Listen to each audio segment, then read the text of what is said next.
Welcome to our YouTube channel. आप सबों का हमारे इस यूट्यूब चैनल पर बहुत बहुत स्वागत है। आज जो 20 एमिनो एसिड है जिससे कि प्रोटीन का निर्माण होता है, आमतौर पे उसे याद रखना बहुत कठिन हो जाता है। तो इस वीडियो के माध्यम से हम आपको कुछ ऐसी ट्रिक बताने वाले हैं जिससे कि आपको याद रखने की ज़रूरत ही नहीं होगी। कुछ भी याद नहीं रखना है, ना आवश्यक एमिनो एसिड ना ही साधारण अमीनो एसिड, कुछ भी याद रखने की ज़रूरत नहीं है। और एग्ज़ाम में जो खासकर मैं ये जो बता रहा हूँ ना, ये ऑब्जेक्टिव जो आते हैं एमसीक्यू वाले एग्ज़ाम जितने भी हैं उस सब के लिए उपयोगी है, क्योंकि वहाँ पे आपको लिखना तो होता नहीं है, सिर्फ आपको पहचानना होता है। ऑप्शन में ये दिए हुए होते हैं, ठीक है।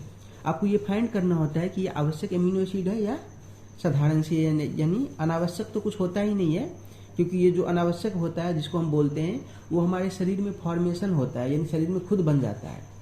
इसका अर्थ ये तो नहीं कि अनावश्यक है, आवश्यक तो वो भी है, लेकिन उसको हम बोल सकते हैं साधारण एमिनो एसिड, क्योंकि उसका निर्माण शरीर के द्वारा खुद हो जाता है, हमें बाहर से लेने की जरूरत नहीं पड़ती है, ठीक है। तो चलो हम लोग याद करते हैं। तो याद करने के लिए हम क्या करते हैं कि हम साधारण जो एमिनो एसिड है जो हमारे शरीर में खुद निर्माण हो जाता है उसको हम याद कर लेते हैं पहले, ठीक है। तो ये देखो, ये जितने भी 11 हैं, दिख रहा होगा आपको, ये जो जितने 11 एमिनो एसिड हैं, नाम देख रहे हो कितने भयानक भयानक से हैं। ये जितने भी एमिनो एसिड हैं सभी शरीर के द्वारा खुद फॉर्मेशन कर लिया जाता है, यानी शरीर खुद इसे बना लेता है। तो अब हम इसे याद कैसे रखते हैं? 2 मिनट भी नहीं लगेंगे याद करने में। आपको क्या करना है, आपको कि अंग्रेजी में जो अल्फ़ाबेट होते हैं उसमें पहले 7 अक्षर ले लो, यानी ABCDEFG 7 अक्षर ले लो, और उस अक्षर से जितने भी वर्ड बने हैं, ठीक है, वो सब क्या हो जाएगा, अननेसेसरी जिसको बोलते हो या फिर साधारण एमिनो एसिड, वो हो जाते हैं।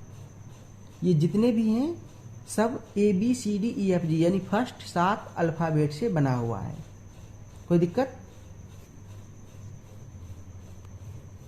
और ये जो है 2, ये अपवाद है, इसको आपको याद रखना है। अब याद कैसे रखना है, इसको प्रोटोकॉल अभी मैं बताऊंगा, पहले ऊपर से देख लेते हैं। ये देखो, ये ए से है, एलिनिन अल्फ़ाबेट किससे बना है? ए से। ये भी ए से बना हुआ है कि नहीं? एडेक्टेक, ये भी देखो ए से बना हुआ है, एस्पारेगिन।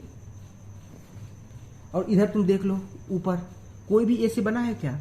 ये जितने भी हैं टॉप 7 अल्फ़ाबेट से कोई भी आवश्यक एमिनो एसिड नहीं बना है। कोई भी है, जितने भी हैं ये देखो, कोई भी एक भी जो है सो टॉप 7 से नहीं बना हुआ है, सिवाय एक के, ये फेनिललाइनाइन। और चूंकि ये एफ से शुरू होता है तो ये एक अपवाद है, और यहीं एफ से याद रखना, फैल, यानी ये सिर्फ इसी के लिए ये रूल फैल होता है। बस आपको इतना ही याद रखना है। बाकी जितने भी हैं वो कोई भी टॉप 7 अल्फ़ाबेट से नहीं बना है, ठीक है। चलिए हम नीचे देखते हैं। देख लो, ये सिस्टीन, ये भी सी से बना, ये भी सी से बना। यहाँ ये देखो, अब ये बोलोगे एस से, ये नहीं, ये हिंदी अल्फ़ाबेट देखो, सी से बना है ना, ये भी सी से बना है, ये भी सी से बना है, ये देखो जी से बना है, जी से बना है, ये भी जी से बना है, ठीक है। याद कर लोगे आसानी से। ये जितने भी हैं वो सब किससे बने हैं? टॉप 7 जो ABCDEFG 7 अल्फ़ाबेट हैं उससे बने हुए हैं। और लास्ट के 2 कैसे याद रखने हैं? नीचे देखो, ये इसको याद रखने हैं प्रोटोकॉल की तरह। कैसे बोलोगे? प्रोटोकॉल की तरह याद क्या रखना है हमें? ये देखो, प्रो है टो, तो ऐसे इसको हम याद रखेंगे प्रोटोकॉल की तरह, ठीक है। इन दोनों को याद रख लेंगे ऐसे। जो ही प्रोटोकॉल, हमें याद क्या रखना है? प्रोटोकॉल, यानी प्रोटो, प्रोलिन, टॉरिन, बस हो गया। अगर ये याद हमें हो गया तो ये अपने आप ये जो है आवश्यक एमिनो एसिड ये याद नहीं हो गया, क्योंकि 20 में से ये 11 है तो बाकी बचे 9, यानी जो अनावश्यक एमिनो एसिड नहीं है वो आवश्यक एमिनो एसिड है। तो क्या आपको याद हो गया कि नहीं दोनों? अब जब आप लोग ये दोनों एसिड समझ चुके हो, आवश्यक और नॉर्मल एमिनो एसिड, तो ये भी समझ लो कि कंप्लीट प्रोटीन और इनकम्प्लीट प्रोटीन क्या होता है, ठीक है।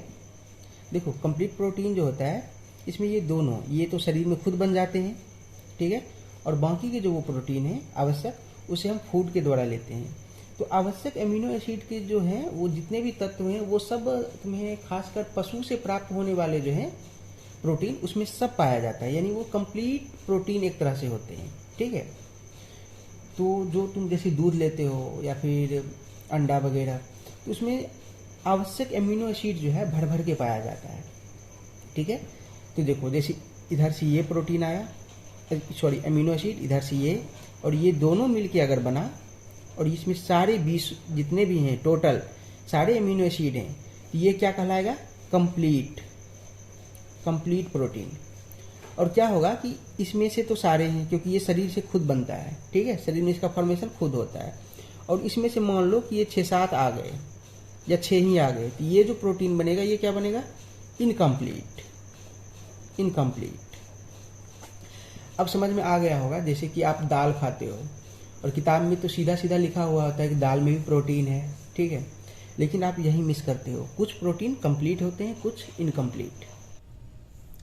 तो आप लोग प्रोटीन जो कंप्लीट और इनकम्प्लीट प्रोटीन में क्या अंतर है आप समझ गए होंगे। अब चूंकि मुख्य सेविका जो है ये महिलाओं से और लड़कियों से संबंधित है, और आप लोग देखते होंगे कि महिलाएं या फिर जो गर्ल्स हैं उनको फास्ट फूड जैसे पिज्ज़ा, बर्गर, चाउमीन ये सब बहुत ज़्यादा पसंद है। तो मैं उनको बता दूं कि ये जितने भी प्रकार के जो फास्ट फूड होते हैं ना, उनमें प्रोटीन बहुत ही कम मात्रा में पाया जाता है। कार्ब्स से भरे होते हैं, फैट से भरे होते हैं, लेकिन प्रोटीन जो कि बहुत ही ज़रूरी है वो उसमें बहुत ही कम मात्रा में पाया जाता है। और दूसरी बात, फास्ट फूड के साथ आप ज़्यादातर घर पे क्या खाते हो? रोटी सब्जी या चावल दाल। ठीक है, और दाल जो है ना इनकम्प्लीट, मतलब पूरी तरह से कंप्लीट प्रोटीन नहीं देता है, वो इनकम्प्लीट प्रोटीन देता है, जिसकी वजह से आपके शरीर को ना अगर कोई एक मुक्का भी रख दे तो आप वहीं बैठ जाओगे। ठीक है, तो अगर आपको शारीरिक रूप से मजबूत बनना है ना, तो आपको क्या करना है? कंप्लीट सोर्स ऑफ प्रोटीन लेना है। और कंप्लीट सोर्स ऑफ प्रोटीन, अगर आप वेजिटेरियन हो तो आप मांस अंडे को इग्नोर करो, आप मिल्क ले सकते हो, पनीर ले सकते हो, या फिर अगर आप ये सब भी नहीं लेना चाहते, आजकल क्या है ना कि लोग वेगन बनना चाहते हैं, यानी सिर्फ प्लांट बेस्ड फूड को लेना चाहते हैं, तो कोई बात नहीं, उसके लिए भी मैं बता देता हूँ। जो सोयाबीन चंक्स होते हैं ना, सोया चंक्स, वो कंप्लीट सोर्स है एक तरह से। मुश्किल से 1-2 ही है इसमें एमिनो एसिड जिसमें मतलब उसमें वो जो है नहीं पाया जाता है, तो आप सोया चंक्स ले सकते हो, या फिर एक कई सारे सीड्स होते हैं वो सीड्स ले सकते हो आप। ठीक है, लेकिन अपने भोजन में जो है उन्हें शामिल करो आवश्यक एमिनो एसिड को। ठीक है, चलो ये बताओ वीडियो कैसी लगी आप लोगों को। अगर ये वीडियो अच्छी लगी होगी और ये अच्छे से याद हो गया होगा बिना किसी मेहनत के, तो इस वीडियो को लाइक करो और सब्सक्राइब कर लो अगर नए लोग हो तो। ठीक है, अब रेगुलर वीडियो आती रहेगी। ठीक है, हम लाइव भी आने की प्लानिंग कर रहे हैं, जैसा होगा हम बता देंगे आप लोगों को। चलिए मिलते हैं नेक्स्ट वीडियो में, तब तक के लिए टेक केयर, गुड बाय।